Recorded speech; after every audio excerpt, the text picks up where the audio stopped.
You're standing in your yard on a warm evening just trying to enjoy the last light of the day when something cuts across your face. A dragonfly. It shoots past your shoulder, stops in the air, then turns back like it is looking straight at you. You step away. It comes close again, and without even thinking your hand lifts. Maybe you wave it away, maybe you reach for a broom, maybe you tell yourself it is too fast, too strange, too close. Most people would do the same thing, but right before you chase it off, the dragonfly makes one sharp turn toward the grass behind you. And in that same moment, a tiny mosquito rises into the air. You never saw it. The dragonfly did. That is the first thing people get wrong about dragonflies. They think the insect is bothering them. They think it is following them. They think those huge eyes and sudden turns mean it is angry, curious, or about to bite. But a dragonfly near your yard may not be interested in you at all. It may be watching the things around you. And that should make you pause, because the creature you were about to chase away may have noticed something happening in your yard before you did. Dragonflies have always looked a little suspicious to people. They do not drift gently like butterflies. They do not buzz lazily like flies. They move like they already know where they are going. One second they are hovering in the sun, the next they shoot sideways so quickly your eyes almost lose them. Their bodies look sharp, their wings glitter, their heads seem too large for their bodies, and those huge eyes make it feel as if they are staring. So when one keeps coming back to the same patch of air near your porch, your garden, or your shoulder, it feels personal. That is where the misunderstanding begins. Some people still believe dragonflies can sting. They cannot. Others worry they will bite. They are not looking to bite you, and a bite is only likely if someone grabs one and handles it roughly. Still, fear does not always wait for facts. When something flies close to your face, your body reacts before your mind catches up. But the question is not whether the dragonfly looks strange. The question is, why did it come close in the first place? Because a dragonfly is not just flying around, it is hunting. To you, the air above your lawn may look empty, just a quiet space between the grass and the trees. Maybe a few specks moving in the sunlight, nothing worth noticing. But to a dragonfly, that empty air can be full of tiny signals. A gnat drifting near your face, a fly rising from the damp grass, a mosquito lifting from the shade near a bucket, bird bath, or pond edge. The dragonfly sees the yard differently than you do. Its strange hovering is not confusion. Its sudden turns are not panic. Its close passes are not random. They are calculations. It is measuring movement. It is choosing angles. It is waiting for the right second. And when that second comes, it does not chase like a clumsy insect. It intercepts. That is why its flight can look almost unnatural. A dragonfly can hover, rise, drop, reverse, and turn with a kind of control that makes it feel less like an insect and more like a tiny machine built for the air. But it is not a machine. It is a hunter with wings. Its large compound eyes give it a wide view of the world, and those eyes are especially good at detecting motion. That means a tiny insect you would never notice can become obvious to the dragonfly. So when it pauses in front of you, it may not be looking at your face. It may be looking past you. And once you understand that, the scene changes. That dragonfly near your shoulder is no longer just a nuisance. It becomes a clue. Why is it there? Why does it keep circling? Why does it return to that same narrow strip above the grass? The answer may be sitting in your own yard. Maybe there is a damp corner behind the fence. Maybe the grass is thick near the shade. Maybe the porch light is pulling small insects toward the house. Maybe there is standing water in a forgotten bucket, a bird bath, a clogged gutter, or a shallow plant or saucer. You might not notice any of it at first, but the dragonfly might. Here is the part that changes everything. The dragonfly was never following you. It may have been following the insects that were following you. That close pass near your face may have happened because gnats were drifting around you. That sudden loop near your arm may have happened because a mosquito had lifted from the grass behind you. That repeated patrol near the porch light may have happened because tiny flies were gathering there in the warm air. You thought the dragonfly was the problem, but it may have been the first creature to notice the real one. Picture your backyard just after sunset. The grass is still holding the day's heat. The fence is turning dark. The porch light clicks on, and for a moment, nothing seems to happen.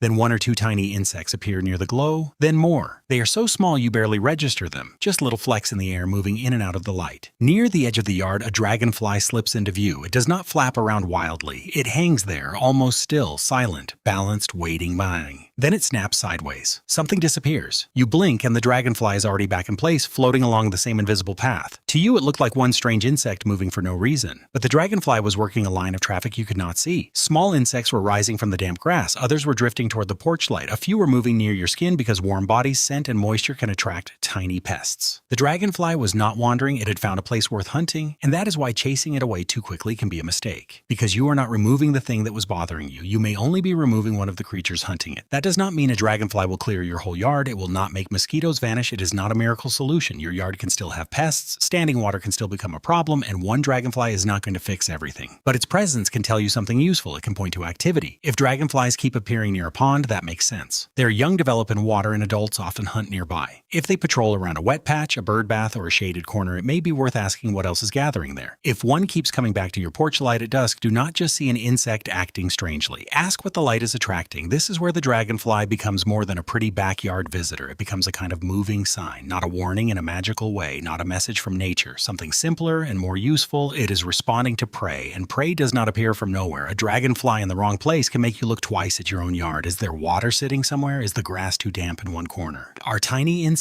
gathering around the light every night? Are mosquitoes coming from a spot you have stopped noticing? The creature you almost waved away may be showing you where to pay attention. There is another reason people misunderstand them. Dragonflies look too confident. A moth bumbles. A fly irritates. A mosquito sneaks. But a dragonfly moves with purpose, and purpose can feel threatening when you do not understand it. When it turns its head, you feel seen. When it hovers, you feel watched. When it comes back, you feel chosen. But the dragonfly is not judging you. It is not circling because of some strange interest in people. It is reading the air. That is the secret hidden inside the behavior. What looks like staring is scanning. What looks like following is tracking. What looks like an invasion of your space may be a hunt happening right beside you. And once you see it that way, the opening scene looks different. Your hand rises, the dragonfly hovers, you think it is too close, but behind you something smaller is moving, something that actually does want to find you. The dragonfly turns first. That is the moment most people miss. So what should you do when one appears near your yard? First, do nothing for a second. Just watch. See where it keeps turning. See whether it returns to the same patch of air. See whether it stays near a light, a wet corner, a pond, tall grass, or a shady place mosquitoes might use. If it is outside, there is usually no reason to chase it away. Let it hunt. If it somehow gets inside your home, do not crush it out of fear. Turn off harsh indoor lights if needed. Open a door or window and gently guide it back outside. It belongs in the air, not trapped against your wall. And outside, let the little hunter do what it came to do, because the dragonfly is not just a flash of wings over your lawn. It is one of the few creatures that can make the invisible visible. At first, it looked like a strange insect bothering you. Now it looks like a sharp-eyed hunter reading your yard better than you can. At first, it looked like something to wave away. Now it looks like something worth watching. So the next time a dragonfly hovers near you, pause before your hand moves. Watch where it turns. Watch what it waits for, because in that ordinary patch of evening air just above the grass, it may already be chasing the tiny thing that was about to find you. And after you see that once, a dragonfly never looks like just another insect again.